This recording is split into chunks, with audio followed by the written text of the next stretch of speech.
Then he criticized the Hispanic governor of New Mexico, a fellow Republican. She's got to do a better job, okay? Your governor has got to do a better job. Then, most recently, the dust-up over Trump's denunciation of a judge of Mexican descent. The Hispanics, we love the Hispanics. The Hispanics don't love him back.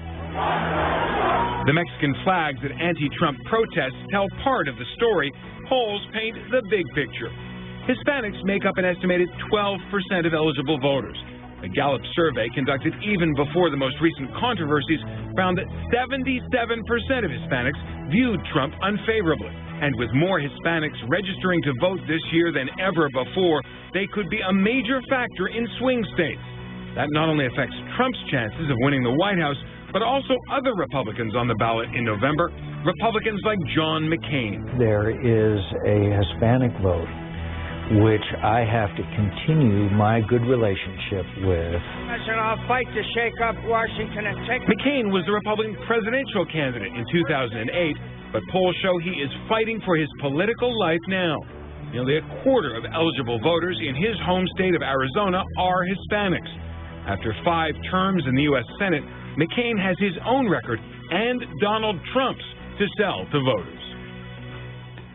So let's talk the politics. Joining us now is the smartest man in academia, Francisco Pedraza, assistant professor of political science at Texas A&M University in College Station. Thanks so much for being with us, Professor. Let me ask you, given what we're seeing in the polls and what we're hearing from the candidates, Donald Trump in particular, are we going to see a big Hispanic landslide in favor of the Democrats? I think we will, Jonathan. And the place to start is to think about what exactly is the Trump effect. And what we're talking about here is the political rhetoric from candidate Trump that specifically targets entire groups on the basis of their gender, religion, and ethnicity. Now, why does this matter for Hispanics? Well, basically, it's a signal of unwelcomeness in America, whether you are the workaday hero in agriculture or the service sector that bring vitality to the American economy, or whether you are a steward of public trust in our judicial system. Candidate Trump's statements are perceived to mean you are not welcome here. Is this going to be the year where that promise of Hispanic power is actually manifested, do you think? Because we've been hearing this from one election to the next. The trends that we've been seeing dating all the way back from the 2000 presidential cycle show that there's been a clear uptick across each presidential election. And those kinds of trends suggest that the increased number of Latinos who naturalize, so we're talking specifically about those who are foreign-born but become naturalized and therefore eligible to vote, as well as Latinos overall who are registering to vote, all those numbers show an uptick.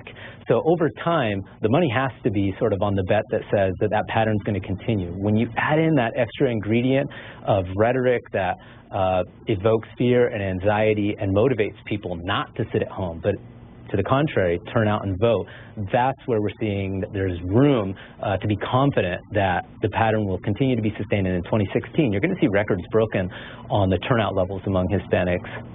Francisco Pedraza of Texas A&M, thanks so much for this.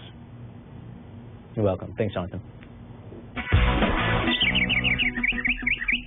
Our tweets of the week begin with Hillary Clinton. She tweeted this right before her speech Tuesday night after winning enough delegates to become the presumptive Democratic